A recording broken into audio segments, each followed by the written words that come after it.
You know that pill bottle sitting in your cabinet? Or that foil pack you have to pop pills out of? They seem pretty simple, right? Well, what if I told you they're actually tiny pieces of high-tech, life-saving armor? Today, we're going to unwrap the hidden science that keeps your medicine safe and ready to work. I mean, you've seen this a million times, right? One medicine comes in a bottle you can shake, and another is sealed up in one of those foil sheets. Is it just random? Maybe it's about what's cheaper. Nope. The real reason is way more important than that. See, it's not about your convenience. It's about the medicine's survival. That packaging, it's a custom-engineered shield. It's designed to protect that little pill from all the things out there trying to destroy it. Stuff like moisture, light, and even the air we breathe. All right, let's dive in. We'll start with the most common type of medicine out there, the tablet. And we're going to look at the two big players in the packaging game, the blister pack versus the bottle. Okay, first up, that push-through foil pack you know so well. You see it for everything from allergy pills to antibiotics. And let me tell you, this is not just flimsy kitchen foil. It's a seriously high-tech shield. So let's kind of dissect it and see what's really going on. So think of that aluminum foil as the pill's personal elite bodyguard.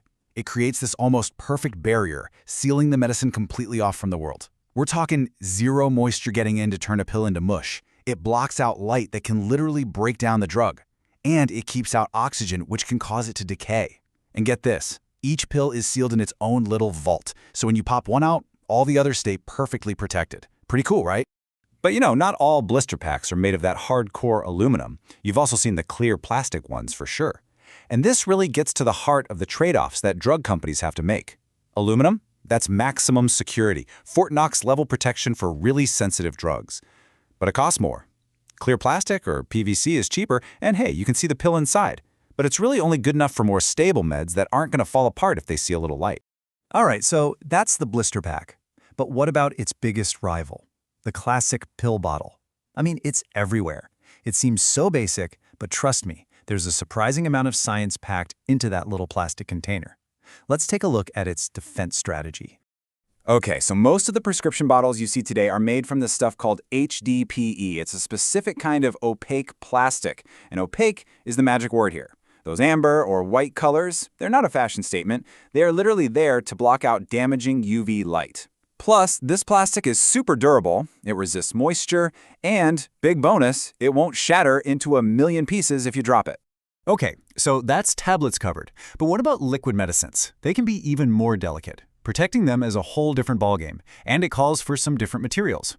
Well, for really sensitive liquids, especially ones that hate light, there's one material that's considered the absolute gold standard, and that is the amber glass bottle. And there's a really good, very scientific reason why. And that reason has a big fancy name: photochemical degradation. I know, it sounds complicated, but the idea is actually simple and kind of scary. Light energy can literally smash apart the molecules of a drug. It can make it totally useless, or in some cases, even harmful.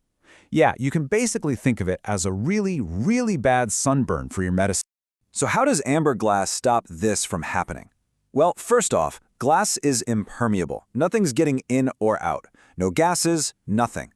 Second, it's chemically inert. That means the glass itself won't react with the medicine or leach weird stuff into it. And here's the kicker. That specific amber color acts like a high-tech filter.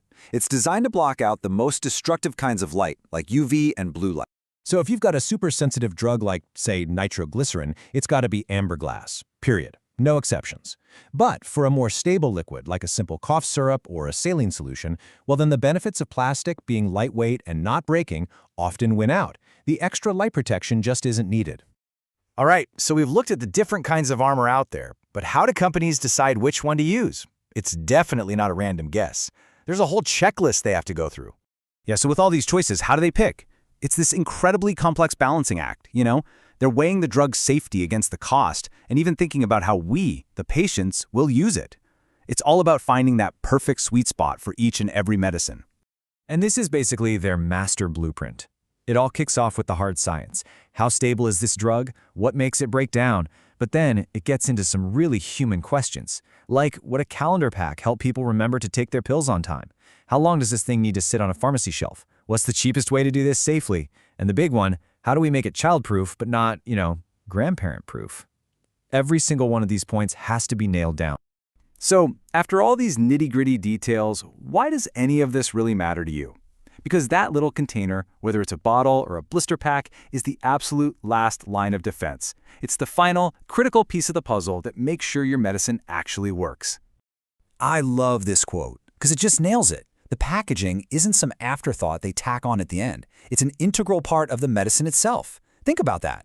Without the right armor, the dose you take might not be the dose that works. It's that simple. So really, the next time you pop a pill out of a foil pack or twist open one of those child-proof caps, just take a second. Remember, you're not just opening a simple container. You're interacting with a clever piece of engineering designed with one goal in mind, making sure what's inside can do its job and keep you healthy.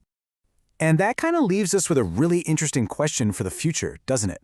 As our medicines become way more personalized and powerful, how is their high-tech armor going to have to evolve too? What does that next generation of smart packaging even look like? Makes you wonder.